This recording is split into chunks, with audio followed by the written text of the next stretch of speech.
ये भूख एक ऐसा वेग है जिसको अगर आपने जबरदस्ती रोकने की कोशिश की तो इसमें सबसे ज्यादा रोग उन्होंने गिनाए हैं। 103 रोग हैं अगर भूख को जबरदस्ती रोकने की कोशिश आपने की।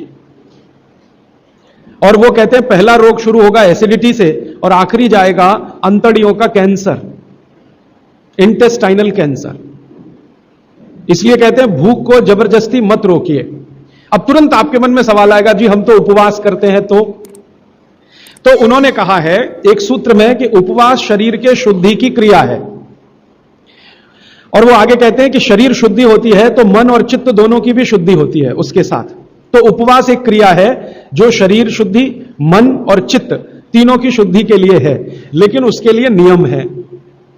वो ये कहते हैं कि जब आपके शरीर में आपको ऐसा लगने लगे कि अतिरिक्त कुछ हो रहा है, अतिरिक्त से मतलब मैं समझाता हूं, आप खाना खा रहे हैं और आपको ऐसा लग रहा है कि जितनी जरूरत है उतना खा रहे हैं, और कभी ऐसा लगने लगे कि जरूरत से ज्यादा खा लिया है, हमको तुरंत महसूस हो जाएगा, यह शरीर तुरंत बता देगा कि आज तो कुछ ज्यादा ही खा लिया। तो कहते हैं कि जब स्थिति ऐसी हो, वो किसी भी कारण से हो, आपको किसी चीज का स्वाद बहुत पसंद आ गया, या किसी ने बहुत आग्रहपूर्वक आपको खिला दिया, या आप कुछ इस स्थिति में थे, मूड आपका ऐसा था, ध्यान ही नहीं रहा, बातें करते करते या खाना खा रहे हैं ज्यादा चला गया, ऐसी किसी भी स्थिति में जब अतिरिक्त है तब आप उपवास के बारे में जरूर तय करिए, माने आप उपवास करिए। अब उन्होंने उपवास के नियम बताए, बहुत लंबा अध्याय है वो, उसमें से 2-3 महत्व के नियम बता देता हूं।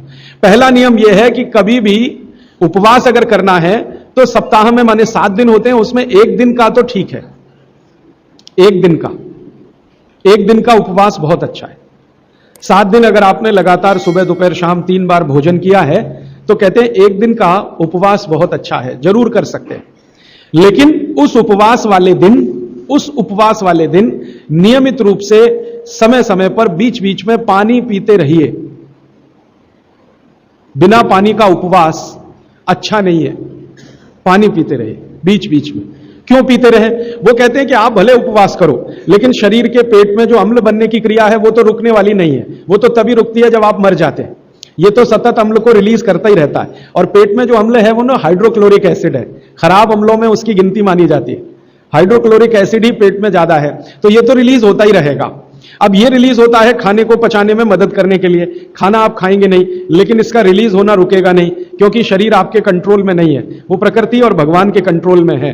तो वो कहते हैं कि थोड़ा पानी पीते रहे तो ये जो HCl है ये डाइल्यूट होके पेशाब के रास्ते निकलता रहे तो हानि नहीं पहुंचाएगा। और अगर आपने पानी नहीं पिया उपवास में तो ये हाइड्रोक्लोरिक एसिड आपकी अंतड़ियों को जला डालेगा, आंतों को जला डालेगा, तब आप कोई गंभीर बीमारी के शिकार होंगे, और तब आप शायद परेशान हो जाएं और आपकी बीमारी ठीक भी ना होने पाए। क्योंकि भागवत जी कहते हैं कि शरीर के किसी भी अंग का कोई परमानेंट डैमेज हो गया तो उसका रिपेयरिंग नहीं होता। एक बार डैमेज हुआ परमानेंट तो रिपेयरिंग नहीं होता। तो फिर आपको क्या होगा? अल्सर होगा, पेप्टिक अल्सर होगा, घाव बन जाएगा आंतों में, और फिर वो इतनी खराब स्थिति में लेके जाएगा कि डॉक्टर कहेगा आंतें काट के निकालो। तो ये मत करिए। वो ये कहते हैं उपवास करना हो तो 7 दिन 3 समय का भोजन किया है, 7 दिन माने 6 दिन, तो 7वें दिन आप एक दिन उपवास करिए, लेकिन थोड़ा थोड़ा पानी पी पी के उपवास करिए। मतलब ये है, दूसरे शब्दों में मैं कहूं, निर्जला उपवास मत करिए।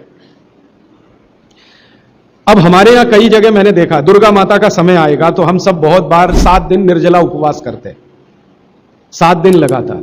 वो तकलीफ देगा आपको। आप करते हैं भक्ति भाव से, बहुत अच्छा है, लेकिन वो तकलीफ दे दे आपको शारीरिक रूप से, वो ठीक नहीं है।